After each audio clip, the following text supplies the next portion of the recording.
Assalamualaikum warahmatullahi wabarakatuh. Selamat berjumpa dengan saya, Ibu Sri Nurni, sebagai pengajar mata pelajaran PPKN di kelas 9. Stay at home bersama keluarga di rumah dan taati protokol kesehatan. Ibu berharap kalian tetap semangat, tetap disiplin, walaupun belajar di rumah. Sebelum kita mulai pelajaran, mari kita bersama-sama membaca basmalah. Bismillahirrohmanirrohim. Pada pertemuan pertama ini, baiklah, kita mulai dari bab 1. Dinamika perwujudan Pancasila sebagai dasar negara dan pandangan hidup bangsa. A. Penerapan Pancasila dari masa ke masa. Dibagi dalam 3 periode, yaitu 1. Masa awal kemerdekaan dan Orde Lama. 2. Masa Orde Baru. 3. Masa Reformasi. 1. Masa awal kemerdekaan dan Orde Lama ditandai dengan adanya upaya-upaya untuk menggantikan Pancasila sebagai dasar negara dan penyimpangan terhadap nilai-nilai Pancasila. Ditandai dengan A. Pemberontakan PKI, B. Pemberontakan DITI, C. Pemberontakan RMS, D. PRRI atau Permesta, E. APRA.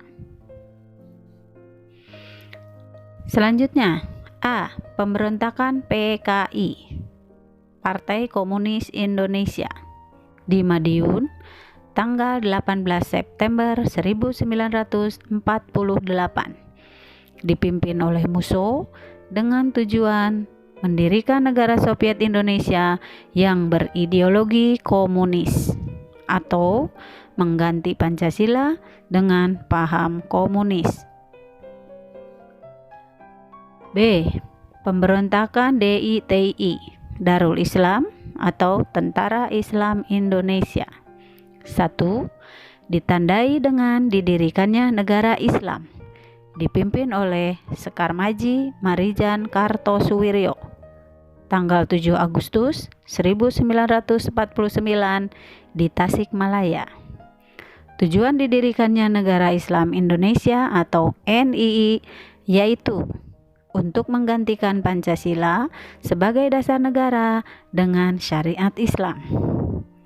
Selanjutnya, Kartosuwiryo ditangkap pada tanggal 4 Juni 1962. C.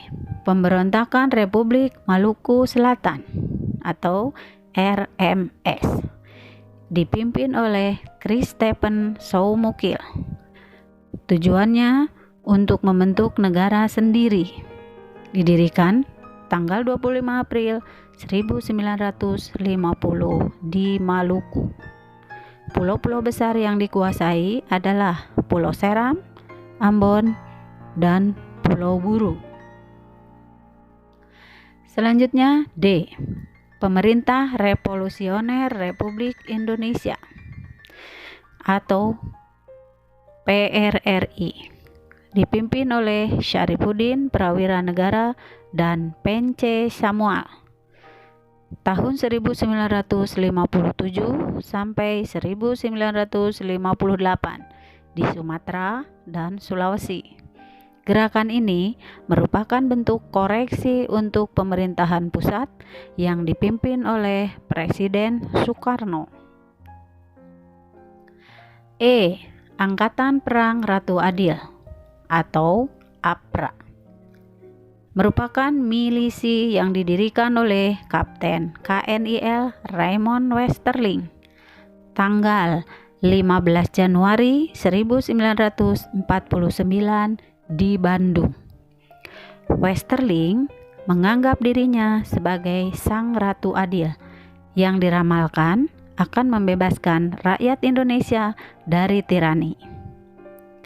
Dan APRA melakukan serangan kudeta terhadap pemerintahan RI tanggal 23 Januari 1950.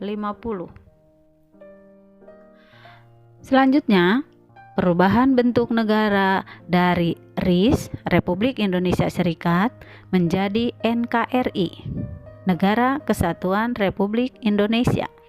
Dan konstitusi yang berlaku adalah Undang-Undang Dasar Sementara 1950. Pertama, berhasil melaksanakan pemilu pertama tahun 1955 yang dianggap paling demokratis.